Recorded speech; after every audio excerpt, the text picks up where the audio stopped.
মানে আমরা প্রায় 8 মাস ধরে কথা বললাম, আর তার আগে 15 বছর ধরে আন্দোলন করেছি। এই সমস্ত আশা আকাঙ্ক্ষা চিন্তা পরিকল্পনা যা ছিল সেগুলোর রূপ দেওয়ার চেষ্টা করেছি আমরা জুলাই সনদে। সংস্কারের কথা বলেছিলাম, সংস্কারকে অ্যানাদার ফর্ম এটার মধ্যে নিয়ে আসা হয়েছে।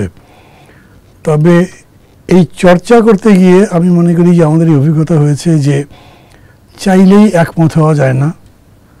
অনেক সময় আমরা খুব কাছাকাছি হাঁটি, তারপরে এক হতে পারি না। মাঝে মাঝে দূরত্বটা এরকম হয়, মনে হয় যেন পরস্পরের সাথে সংঘাত মুখর। এই সব অভিজ্ঞতাগুলো নিয়েই এটা করা হয়েছে।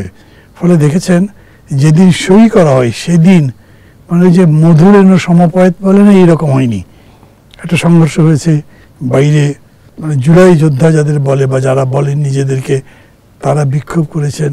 এনসিপি যারা এই ফ্যাসিবাদ উৎখাতের জন্য সবচাইতে একভাবে বলা যায় শেষে বড় ভূমিকা রেখেছিল, তারা এটার বাইরে ছিল এবং তারা অনেকগুলো প্রশ্ন করেছে।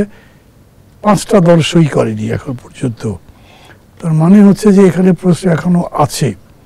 কিন্তু এটা ঠিক এই দেশে মানে কয়েক বছর আগেও বা 2 বছর আগেও এরকম হতো যে দুইজন প্রধানমন্ত্রী শেখ হাসিনা খালেদা জিয়া পরস্পরের চেহারার দিকে তাকাতেন না, কেউ কারোর প্রতি সৌজন্য বিনিময় করতেন না, রাজনৈতিক দলগুলো পরস্পরের মধ্যে মত বিনিময় করতো না, একটা বৈরী সম্পর্ক সবসময় বিরাজ করত। সেই জায়গাতে এতগুলো দল মিলে বসে আলোচনা করে খুবই জটিল বিষয়গুলোতে একটা জায়গায় সে পৌঁছেছে। সেই পৌঁছানোর মধ্যেও হয়তো নোট অফ ডিসেন্ট আছে, ভিন্ন মত আছে, কিন্তু তারপরেও পৌঁছে সই পর্যন্ত করেছে। এটাকে আপনি নিশ্চিতভাবেই একটা ভালো যাত্রা বলবেন। কিন্তু এটা যাত্রা করলাম মানেই একদম খুবই মসৃণ পথ তৈরি হয়ে গেছে এরকম বলা যাবে না।